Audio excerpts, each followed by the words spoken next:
Hello viewers, நம்ம இன்னைக்கு இந்த வீடியோல எந்த விஷயத்தை பத்தி பேச போறோம் அப்படின்னு சொல்லி கேட்டோம் அப்படின்னா, ஆம்ஸ்ட்ராங்கினுடைய கொலை இருக்கு இல்லையா? தமிழ்நாடு பகுஜன் சமாஜ் கட்சியினுடைய மாநில தலைவரான ஆம்ஸ்ட்ராங்கின் கொலை அப்படின்றது கிட்டத்தட்ட 3-4 நாளாவே பார்த்தோம் அப்படின்னா தமிழ்நாட்டில் ரொம்ப பெரிய அதிர்வலைகள் அப்படின்றத ஏற்படுத்தியிருக்கு அப்படின்னே சொல்லலாம். ஸோ இது எந்த அளவுக்கு ஏற்படுத்தியிருக்கு அப்படின்னு சொல்லி கேட்டோம் அப்படின்னா, காவல்துறை இருக்காங்க இல்லையா, அவங்க வந்துட்டு முறையான நடவடிக்கை அப்படின்றத எடுக்கல. உளவுத்துறை வந்துட்டு கொஞ்சம் அலர்ட்டா இருந்திருந்தாங்க அப்படின்னா ஆம்ஸ்ட்ராங்கினுடைய உயிர் அப்படின்றத காப்பாற்றப்பட்டிருக்கும் அப்படின்றது எதிர்கட்சிகள் பிளஸ் கூட்டணி கட்சிகள் இருக்காங்க இல்லையா, ஆளும் திமுகவுடைய கூட்டணி கட்சிகளே பார்த்தோம் அப்படின்னா போலீஸ் இன்னும் கொஞ்சம் விழிப்பா இருந்திருக்கலாம் அப்படின்ற மாதிரியான விமர்சனங்கள் அப்படின்றத வர வச்சிருக்கு அப்படின்னு தான் சொல்லணும். இன்னும் சொல்ல போனோம் அப்படின்னா காவல்துறை இருக்கு இல்லையா, அது டைரக்டா பார்த்தோம் அப்படின்னா முதலமைச்சருடைய கட்டுப்பாட்டில் இருக்கிறதுனால இப்போ இந்த எல்லா தவறுக்கும் முதலமைச்சர் தான் வந்து பொறுப்பேற்றுக்கணும் அப்படின்னு எதிர்கட்சிகள் பேச ஆரம்பிச்சிருக்காங்க.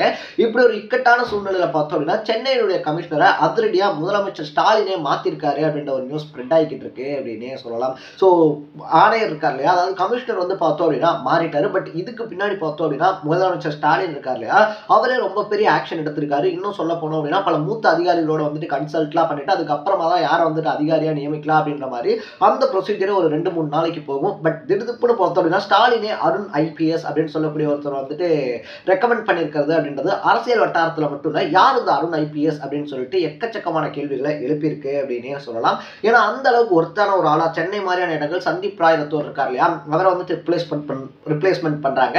அப்ப அருண் யாரு, அவர் பண்ண விஷயங்கள் என்ன, அதை தாண்டி அவரால் வந்துட்டு இந்த சென்னை மாநகர ஆணையர் பதவி இருக்கு இல்லையா, அந்த கமிஷனர் பதவி அப்படின்றத தாக்கு பிடிச்சிட முடியுமா? ஏன்னா அப்படி ஒரு ப்ரெஷரான பகுதி, ப்ரெஷரான ஒரு இடம் அப்படின்னு சொல்லிட்டு எக்கச்சக்கமான கேள்விகள் சுத்தி வந்துகிட்டு இருக்கு. ஸோ யார் இந்த அருண்குமார், அவர் இதுக்கு முன்னாடி செஞ்ச சம்பவங்கள்லாம் என்ன, சென்னையில் அவருடைய ஆக்ஷன் அப்படின்றது எந்த மாதிரி இருக்கும் அப்படின்னு சொல்லி எல்லா விஷயங்களையும் தான் பேச போறோம். அதுக்கு முன்னாடி நம்ம சேனலுக்கு நீங்க புதுசா வந்திருந்தீங்க அப்படின்னா இதே மாதிரி அப்பப்போ அப்டேட்டா போயிட்டு இருக்கக்கூடிய விஷயங்கள் இருக்கு இல்லையா, அது கரண்ட் அஃபேர்ஸா இருந்தாலும் சரி, பாலிடிக்ஸா இருந்தாலும் சரி, ஸ்போர்ட்ஸா இருந்தாலும் சரி, இதே மாதிரி அப்பப்போ அப்டேட்டா போயிட்டு இருக்கக்கூடிய விஷயங்களை நீங்க தொடர்ந்து தெரிஞ்சுக்கணும் அப்படின்னு ஆசைப்பட்டீங்கன்னா மறக்காம சேனலை சப்ஸ்கிரைப் பண்ணிக்கங்க. First of all Arun IPS பார்த்தோம் அப்படின்னா 1988 பேட்சை சேர்ந்தவர் அப்படின்னு வந்து சொல்றாங்க. சென்னையில் இருக்கக்கூடிய ஒரு காலேஜ்ல தான் பார்த்தோம் அப்படின்னா மெக்கானிக்கல் இன்ஜினியரிங் படிச்சு முடிக்கிறார். ஒரு ஹையர் ஸ்டடீஸை பார்த்தோம் அப்படின்னா தெலுங்கானால இருக்கக்கூடிய ஒரு இன்ஸ்டியூட்ல போயிட்டு படிச்சு முடிக்கிறாரு அப்படின்னு சொல்லப்படுது. 1988 பேட்ச் அப்படின்றதுனால பார்த்தோம் அப்படின்னா ஐபிஎஸ் எக்ஸாம்ல எழுதி பாஸ் பண்ணதுக்கு அப்புறமா அந்த பயிற்சி காலம் அப்படின்றது முடிஞ்ச உடனே ஃபர்ஸ்ட் ஆஃப் ஆல் பார்த்தோம் அப்படின்னா நாங்குநேரி தூத்துக்குடி இருக்கு இல்லையா, இந்த பகுதிகளில் அவருக்கு ஏஎஸ்பி பதவிகள் அப்படின்றது வந்துட்டு கொடுக்கப்படுது. அந்த வேலை எல்லாத்தையுமே கரெக்டாக பண்ணுறாரு அப்படின்னு வந்து சொல்கிறாங்க. இது எந்த அளவுக்கு அப்படின்னு சொல்லி பார்த்தோம் அப்படின்னா அதிமுக பீரியடாக இருந்தாலும் சரி, திமுக பீரியடாக இருந்தாலும் சரி, வழக்கமாக பார்த்தோம் அப்படின்னா ஒரு பீரியட் மாறுது, ஒரு ஆட்சி வந்துட்டு மாறுது அப்படின்னா கண்டிப்பாக அதிகாரிகள் வந்து தூக்கி அடிக்கப்படுவாங்க இல்லையா. ஸோ இவர் வந்துட்டு இவரோட ரெக்கமெண்ட்ல தான் இவ்வளோ பெரிய பதவியில் இருந்தார், அப்போ நமக்கு வந்துட்டு ஃபேவராக இருக்க மாட்டாரு அப்படின்னு சொல்லிட்டு. பட் அருண் ஐபிஎஸை பொறுத்த வரைக்குமே பார்த்தோம் அப்படின்னா திமுக ஆட்சிக்கு வந்தாலும் சரி, அதிமுக ஆட்சிக்கு வந்தாலும் சரி, ஒரு சில அதிகாரிகளை மட்டும் மாற்ற மாட்டாங்க. ஏன்னா அவங்க அந்த இடத்துல இருக்கிறது அப்படின்றது இருக்கு இல்லையா, அவங்க ஆளுங்கட்சியாகவே இருந்தாலும் அவங்களுக்கு வளைஞ்சு கொடுக்க மாட்டாங்க அப்படின்றது அவங்களுக்கு நல்லாவே தெரியும். ஸோ அதிமுக பீரியட்ல இருந்தாலும் அதிமுகக்கு அவங்க ஃபேவரா பண்ண மாட்டாங்க. திமுக நம்ம இப்போ பீரியடுக்கு வந்திருக்கோம் அப்படின்னா நமக்கு அவங்க ஃபேவரா பண்ண மாட்டாங்க தான். பட் அப்படி ஒரு ஆள் அங்கே இருக்கிறது தான் பார்த்தோம் அப்படின்னா சட்ட ஒழுங்குக்கு நல்லது அப்படின்னு சொல்லிட்டு மாற்ற மாட்டாங்க. அந்த மாதிரி பார்த்தோம் அப்படின்னா திமுக அதிமுகன்னு சொல்லி 2 பெரிய கட்சிகள்லையுமே 2 தலைவர்கள் குட் புக்லையுமே இடம்பெற்ற அதிகாரிகள் அருண் ஐபிஎஸும் ஒருத்தர் அப்படின்னு வந்து சொல்றாங்க. ஸோ அப்படி பார்த்தோம் அப்படின்னா கன்னியாகுமரி, திருப்பூர், கரூர் இருக்கு இல்லையா, இந்த மாதிரியான மாவட்டங்களில் வந்துட்டு அவருக்கு எஸ்பி பதவிகள் அப்படின்றது கொடுக்கப்படுது. அதையும் வந்துட்டு சூப்பரா செஞ்சதுனால பார்த்தோம் அப்படின்னா சென்னையில துணை ஆணையர் அப்படின்ற பதவி அவருக்கு கொடுக்கப்படுது. 2012 என்ன பண்றாங்க அப்படின்னு சொல்லி பார்த்தோம் அப்படின்னா டிஜிபியா அவருக்கு பதவி உயர்வு அப்படின்றது கொடுக்கப்படுது அப்படின்னே சொல்லலாம். ஸோ இதுக்கப்புறமா பார்த்தோம் அப்படின்னா சட்ட ஒழுங்கு மட்டும் இல்லாம அருண் இருக்கார் இல்லையா, அவர் எதுலாம் ஸ்பெஷலிஸ்ட் அப்படின்னு சொல்லி பார்க்கும்போது குற்றப்புலனாய்வு அப்படின்னு வந்துட்டு சொல்லுவாங்க. ஒரு இன்சிடென்ட் நடக்குது அப்படின்னா அங்க போயிட்டு அங்க இருக்கக்கூடிய விஷயங்களை வச்சு இங்க என்ன நடந்திருக்கு அப்படின்னு சொல்லி யூகிக்கிறதா இருந்தாலும் சரி, லைக் நம்ம சினிமாலெல்லாம் சொல்லுவோம் இல்லையா, ஒரு இடத்துக்கு போகிறோம், ஒரு இடத்த வந்துட்டு நம்ம வந்துட்டு அப்சர்வ் பண்ணுறோம், அங்கே என்ன நடந்திருக்கு அப்படின்றத புரிஞ்சுக்கிறதுக்கு ஒரு டைம் எடுக்கணும், அதுக்கு ஒரு எக்ஸ்பீரியன்ஸ் அப்படின்றது கண்டிப்பாக இருக்கணும். ஸோ அந்த மாதிரி ஒரு எக்ஸ்பீரியன்ஸ்டான ஆள் தான் பார்த்தோம் அப்படின்னா அருண் ஐபிஎஸ் அப்படின்னு வந்து சொல்கிறாங்க. ஸோ அந்த குற்றப்புலனாய்வு இருக்கு இல்லையா, அதுலேயே வந்துட்டு பக்காவான ஒரு ஆள். இன்னொரு பக்கத்தில் சட்டம் ஒழுங்கு அப்படின்றது பார்த்தோம் அப்படின்னா அவர் நாங்குநேரி தூத்துக்குடியில் இருந்ததுலேருந்து அதுக்கப்புறமா திருச்சியில் காவல் ஆணையர் அப்படின்ற பதவிகளில் இருந்த வரைக்குமே அருண் இருக்கார் இல்லையா, அவர் எப்பயுமே வந்துட்டு சட்டம் ஒழுங்குக்கு ப்ரிஃபரன்ஸ் அப்படின்றது கொடுப்பாரு. அது மட்டும் இல்லாமல் பார்த்தோம் அப்படின்னா போலீஸ் இருக்காங்க இல்லையா, சொந்த டிபார்ட்மெண்ட்டாகவே இருந்தாலும் பார்த்துக்கோங்க, சொந்த டிபார்ட்மெண்ட்லேயே இருக்காங்க அப்படின்னு சொல்லி இருந்தாலும் கூட அவங்க டீம் கராராக தான் இருப்பார். குறிப்பாக சொல்லணும் அப்படின்னா லஞ்ச இஷ்யூவாக இருந்தாலும் சரி, அது மட்டும் இல்லாமல் பார்த்தோம் அப்படின்னா இந்த இடத்தகராறுகள்லாம் இருக்கு இல்லையா, அந்த இடத்தகராறுலாம் வந்துட்டு பார்த்தோம் அப்படின்னா போலீஸ் முன்னாடி அதிக அளவில் தலையிட்டுக்கிட்டு இருந்தாங்க திருச்சி சைடில் அப்படின்னு சொல்லி ஒரு டாக்லாம் இருந்துச்சு. திடுதிப்புன்னு பார்த்தோம் அப்படின்னா அருண் இருக்கார் இல்லையா, ஒரு அனௌன்ஸ்மெண்ட் அப்படின்றத வந்துட்டு வெளியிடுறாரு. இனிமேல் வந்துட்டு போலீஸ் இருக்காங்க இல்லையா, அவங்க வந்துட்டு இந்த சிவில் சம்பந்தப்பட்ட பிரச்சனைகள், நிலம் சம்பந்தப்பட்ட பிரச்சனைகள் எல்லாம் பார்த்தோம் அப்படின்னா தலையிடக்கூடாது, முறையான கம்ப்ளைண்ட் அப்படின்றது வந்தால் மட்டும்தான் தலையிடணும். அதை தாண்டி யாராவது தலையிடுறாங்க அப்படின்னு தெரிஞ்சு அப்படின்னா உடனடியாக துறை ரீதியான நடவடிக்கை அவங்க மேலே பாயும் அப்படின்னு சொல்லி அனௌன்ஸ் பண்ணுறாரு.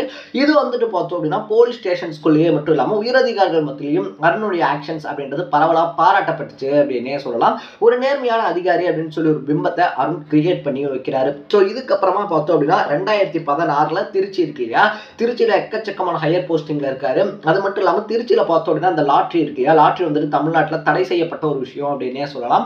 பட் திருச்சியில் பார்த்தோம் அப்படின்னா அருண் இருக்கார் இல்லையா, அருண் வந்துட்டு ஆணையராக இருந்த அந்த டைமில் பார்த்தோம் அப்படின்னா ஒரு கேங் வந்துட்டு இந்த லாட்ரி அப்படின்றத மறைமுகமாக வச்சுட்டு விற்பனை அப்படின்றதெல்லாம் பண்ணிக்கிட்டு இருந்தாங்க.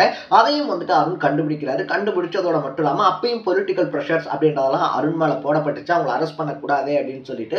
ஸோ அது எல்லாத்தையுமே தாண்டி பார்த்தோம் அப்படின்னா அந்த லாட்ரி கேங் இருக்காங்க இல்லையா, அவங்களை கூண்டோட அரெஸ்ட் பண்ணுறாரு அருண் அப்படின்னே சொல்லலாம். ஸோ இதுக்கப்புறமா தான் பார்த்தோம் அப்படின்னா திருச்சியில் இருந்தவருக்கு சென்னையில் பல முக்கியமான பதவிகள் அப்படின்ட்டு வந்துட்டு கொடுக்கப்படுது. ஏடிஜிபி மாதிரியான பதவிகளாக இருந்தாலும் சரி, திருச்சியில் இருந்தவரை சென்னைக்கு கொண்டு வந்தும் சேர்க்கிறாங்க. அங்கேயுமே பார்த்தோம் அப்படின்னா பல அதிரடி ஆக்ஷன்ஸ், அது வந்துட்டு பார்த்தோம் அப்படின்னா போக்குவரத்து துறையிலேயே இருந்தாலும் சரி, குற்றப்புலனாய்வியாக இருந்தாலும் சரி, சட்டம் ஒழுங்கு அப்படின்னு சொல்லி எடுத்துக்கிட்டோம்னா நம்ம சொல்லவே வேணாம், அதுக்கு அருண் தான் ஸ்பெஷலிஸ்ட் அப்படின்னு சொல்லி சொல்றாங்க. ஏன்னா அதனால தான் பார்த்தோம் அப்படின்னா சந்தீப் ராய் ரத்தோர் இருக்கார் இல்லையா, அவரை வந்துட்டு ரிப்ளேஸ்மெண்ட் பண்ணி அதிரடியாக பார்த்தோம்னா ஆர்டர் வந்து ஒரு 2 to 3 மணி நேரத்துக்குள்ள இப்போ அருண் ஐபிஎஸ் போயிட்டு சென்னையினுடைய கமிஷனரா 110வது கமிஷனரா பொறுப்பேற்றிருக்காரு அப்படின்னே சொல்லலாம். ஸோ அவர் பொறுப்பேற்றதுக்கு அப்புறமாவே பார்த்தோம் அப்படின்னா ப்ரெஸ் பீப்புள்ஸ் இருக்காங்க இல்லையா, மீடியா வந்துட்டு மீட் பண்ணுறாரு.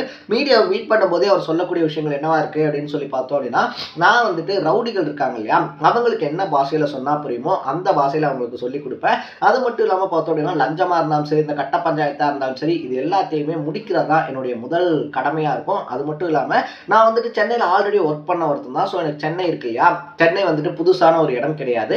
நான் சென்னை நல்லாவே புரிஞ்சு வச்சிருக்கேன். அது எந்த விஷயமா இருந்தாலும் சரி, குற்றப்புலனாய்வு, சட்டம் ஒழுங்கு, போக்குவரத்து எதா இருந்தாலும் சென்னையில் நிறைய வருஷம் இருந்ததுனால எனக்கு எல்லாமே தெரியும். ஸோ இங்கே இருக்கக்கூடியவங்க பர்டிகுலராக வந்துட்டு பார்த்தோம்னா எனக்கு கமிஷனர் பதவி அப்படின்றத கொடுத்தவங்களுக்கு கெட்ட பேர் ஏற்படாத வகையில் பார்த்தோம்னா கண்டிப்பாக என்னுடைய பர்ஃபார்மன்ஸ் இருக்கும் அப்படின்னு சொல்லியிருக்காரு. ஸோ பதவி ஏற்ற உடனே ப்ரெஸ் பீப்புள்ஸ் கிட்ட பார்த்தோம் அப்படின்னா ரவுடிகளுக்கு புரியுற பாஷையில் பார்த்தோம் அப்படின்னா நான் சொல்லிக் கொடுப்பேன் அப்படின்னு சொல்லிட்டு சினிமா பாணியில் அருண் பேசியிருக்கக்கூடிய விஷயங்கள் அப்படின்றது எக்கச்சக்கமாக வைரலாகிக்கிட்டு வருது அப்படின்னே சொல்லலாம். அது மட்டும் இல்லாமல் ஆல்ரெடியே பார்த்தோம் அப்படின்னா சொன்ன மாதிரி பல விஷயங்கள் அப்படின்றத அருண் செஞ்சு காட்டினதுனால கண்டிப்பாக முதலமைச்சர் ஸ்டாலினே சூஸ் பண்ணியிருக்காரு அப்படின்றதுனால ஒரு கரெக்டான சாய்ஸாக அருண் இருக்கார் இல்லையா, அவர் தன்னை நிரூபிப்பார் அப்படின்னு சொல்கிறாங்க. ஏன் இதை சொல்கிறோம் அப்படின்னு சொல்லி கேட்டோம் அப்படின்னா, பொதுவாக சென்னையில் எது நடக்கணும்னாலும் லைக் ஒரு சின்ன போஸ்டிங்காக இருந்தாலும் சரி, பெரிய போஸ்டிங்காக இருந்தாலும் சரி, எது நடக்கணும்னாலும் மூத்த அமைச்சர்கள், மூத்த நிர்வாகிகள் எல்லாருமே உட்காந்து பேசுவாங்க. நம்ம இங்கே இவ்வளோ போடுறோம் அப்படின்னா அது கரெக்டாக இருக்குமா தப்பாக இருக்குமா அப்படின்னு சொல்லிட்டு. ஸோ அந்த மாதிரி எந்த டிஸ்கஷனுமே பார்த்தோம் அப்படின்னா அருண் இருக்கார் இல்லையா, அவருடைய அப்பாயின்மெண்ட்ல நடக்கலை அப்படின்னு வந்து சொல்றாங்க. டைரக்டா ஸ்டாலின் அவருடைய குட் புக்ல இருந்தவங்களுடைய லிஸ்ட்ல பார்த்தோம் அப்படின்னா அரணினுடைய பெயர் அப்படின்றது 2வதாவோ 3வதாவோ இருந்திருக்கு. பட் மற்றவங்களோட கம்பேர் பண்ணும்போது பார்த்தோம் அப்படின்னா அந்த காம்ப்ரமைஸ் அப்படின்றது கொஞ்சம் கூட இருக்காது அப்படின்றதுனால தான் அருண் இருக்கார் இல்லையா, அவரை வந்துட்டு பார்த்தோம் அப்படின்னா ஸ்டாலின் உடனடியாக பதவி கொடுத்து அழகு பார்த்துருக்காரு அப்படின்னு சொல்கிறாங்க. ஸோ இப்போ வந்துட்டு பார்த்தோம் அப்படின்னா அருண் ஐபிஎஸ் முன்னாடி இருக்கக்கூடிய ரொம்ப முக்கியமான விஷயம் இந்த ஆம்ஸ்டாங் கொலை வழக்கு அப்படின்றது.